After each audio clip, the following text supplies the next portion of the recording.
ભાવનગરમાં અશાંતધારા હેઠળ આવતી મિલકત દસ્તાવેજ વગર બારોબાર વેચી દેવાના મામલે મામલતદારે નોંધાવી ફરિયાદ। શહેરના ઘોઘારોડ પોલીસ મથકમાં નોંધાવવામાં આવી ફરિયાદ।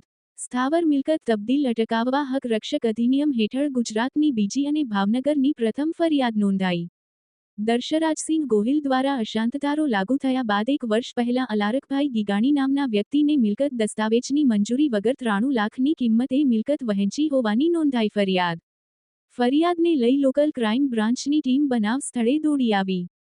બનાવ સ્થળે પંચનામું કરી વધુ તપાસ હાથ ધરી। અજય બુદેલિયા, ન્યૂઝ 14 ભાવનગર।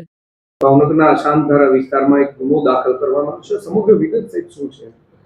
ઘોઘારોડ પોલીસ સ્ટેશનના જે ક્રેસન્ટ જે વિસ્તાર જે છે તેમાં એક અશાંતધારા હેઠળ ગુના દાખલ થયેલા છે, જેની વિગત એ ટાઈપની છે કે જાન્યુઆરી માસમાં માનનીય એસપી સાહેબ નીતિશ પાંડે સાહેબને એક અરજી જે છે મળેલી, જેમાં હકીકત એવી હતી કે પ્લોટ નંબર 567/A એના માલિક જે છે તેણે આ અશાંતધારો હોવા છતાં ગેરકાયદેસર રીતે સરકારની પૂર્વ મંજૂરી વગર વિધર્મીને આ મકાનનો કબજો આપેલો છે, વેચી દીધેલો છે અને હાલમાં આ વિધર્મી ત્યાં રહે છે।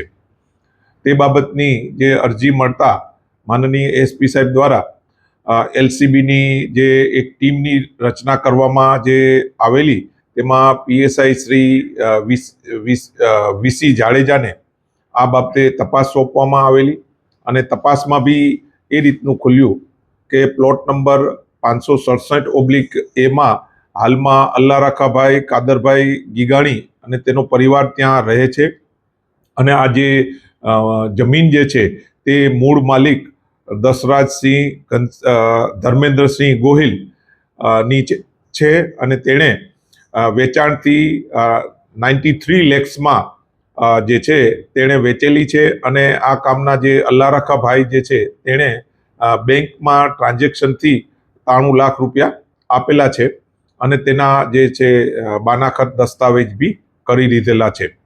જે પૂરી હકીકત જે છે એનો હકીકતલક્ષી અહેવાલ માનનીય એસપી સાહેબ દ્વારા એસડીએમ કચેરીએ જે ફેબ્રુઆરી માસમાં મોકલવામાં આવેલા અને આજે જે છે તેનો જે હુકમ આવી જતા આ કામે કેબી ચાંદલિયા જે છે સાહેબ, સિટી મામલતદાર સાહેબ, તેના દ્વારા ઘોઘારોડ પોલીસ સ્ટેશનમાં દશરાજસિંહ ધર્મેન્દ્રસિંહ ગોહિલ, અલ્લારખા કાદરભાઈ ગીગાણી અને તપાસમાં જે બી ખુલે તેની ફરિયાદ દાખલ કરવામાં આવેલા છે।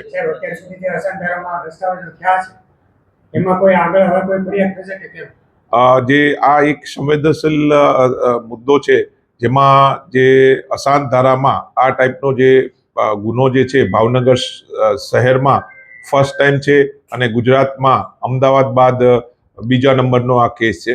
આની ઊંડી તપાસ કરવામાં આવશે અને આની અંદર જે અશાંતધારાની અંદર આ રીતના કોઈ બી જે છે લેન્ડલોર્ડ્સ કે તેણે બીજાને વિધર્મીને કે બીજાને જે છે પૂર્વ મંજૂરી વગર વેચેલા હશે તેની ઊંડી તપાસ કરી અને એવું માલુમ થશે તો બીજા બી ગુના દાખલ કરવામાં આવશે।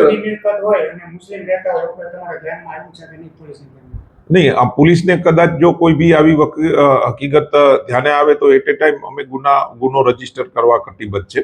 આ ફર્સ્ટ ટાઈમ આ રીતનું ધ્યાને આવ્યું છે અને અશાંતધારાની જે બી એરિયા જે છે એના નોટિફિકેશન બાદ એ વિસ્તારમાં કોઈ જે છે પૂર્વ મંજૂરી વગર રહી ન શકે કે પૂર્વ મંજૂરી વગર વેચી નહીં શકે। સર, આરોપી જે ફરિયાદ નોંધાઈ છે તે દશરાજસિંહ નામ છે, તે શું કરે છે?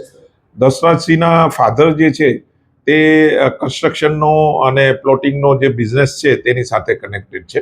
સર, આ જે આરોપી છે તે તેવું ચર્ચા ચાલી રહી છે માત્ર 19 થી 20 વર્ષનો આરોપી છે, આજે તેનું ફરિયાદમાં નામ લખવામાં આવ્યું છે, તો સાહેબ આ લોકો જે મકાનની લેવેચ કરતા હતા તેના સોર્સ ઓફ ઇન્કમની તપાસ પોલીસ કરશે કે?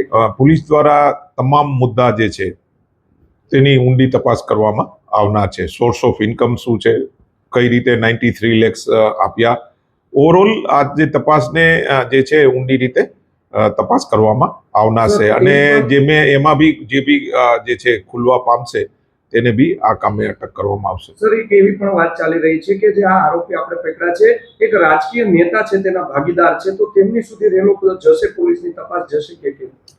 એટલે રાજકીય પહેલાના જે પાર્ટનરશિપ છે એ બાબતે પોલીસ મતલબ તપાસ તો કરશે જ, પણ એ સચ એનું ઇન્વોલ્વમેન્ટ જો બી હોય, એ કોઈનું બી જે આ કેસમાં જે છે એ ઇન્વોલ્વમેન્ટ હશે તો ચોક્કસ આપણે એ બાબતે બી ઊંડી તપાસ કરવામાં આવશે. Thank you.